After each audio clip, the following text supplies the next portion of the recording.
Chirala municipality రాజకీయం రోజురోజుకు మలుపులు తిరుగుతోంది. స్వతంత్ర కౌన్సిలర్స్తో పాటు వైసీపీ కౌన్సిలర్లు టీడీపీకి జయకొట్టడంతో సమీకరణలు మారిపోతున్నాయి. త్వరలోనే వారంతా పార్టీ మారబోతున్నారన్న ప్రచారం జరుగుతోంది. బాపట్ల జిల్లా చీరాల మున్సిపాలిటీ రాజకీయం రసవత్తరంగా మారుతోంది. ఇండిపెండెంట్ కౌన్సిలర్లు, కొందరు వైసీపీ కౌన్సిలర్లు టీడీపీకి మద్దతు పలుకుతున్నారు. 7 వైసీపీ, 4 ఇండిపెండెంట్ కౌన్సిలర్లు చీరాల టీడీపీ ఎమ్మెల్యే కొండయ్యను కలిసి మద్దతు ప్రకటించడం హాట్ టాపిక్గా మారింది. తమను గెలిపించిన ప్రజలకు మేలు చేసేందుకు, పట్టణాన్ని అభివృద్ధి పదంలో నడిపేందుకే ఈ నిర్ణయం తీసుకున్నట్లు కౌన్సిలర్లు తెలిపారు.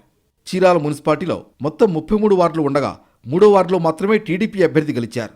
వైసీపీ నుంచి 19 మంది విజయం సాధించగా మరో 13 మంది స్వతంత్రులుగా గెలిచారు.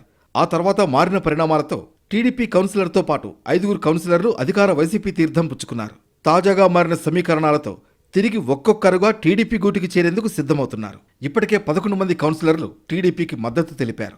నేడో రేపో ఆమంచి వర్గం మొత్తం సైకిల్ పార్టీకి సపోర్ట్ చేసే అవకాశాలు ఉన్నాయని భావిస్తున్నారు. టీడీపీ మున్సిపల్ చైర్మన్ పీఠం చేజిక్కించుకునేందుకు కౌన్సిలర్లు మద్దతిచ్చే అవకాశాలను కొట్టిపారేయలేమని చెబుతున్నారు. అదే జరిగితే చీరాల రాజకీయం రసకందాయంలో పడే అవకాశాలున్నాయని పొలిటికల్ విశ్లేషకులు భావిస్తున్నారు. ఇప్పటికిప్పుడు వైసీపీ నుంచి బయటకు వెళ్లే వారిని కట్టడి చేసే అవకాశాలు లేకపోవడంతో మాజీ ఎమ్మెల్యే కరణం బలరాం, ఆయన కుమారుడు కరణం వెంకటేష్ సైలెంట్ మోడ్లోకి వెళ్లిపోయినట్లు సమాచారం.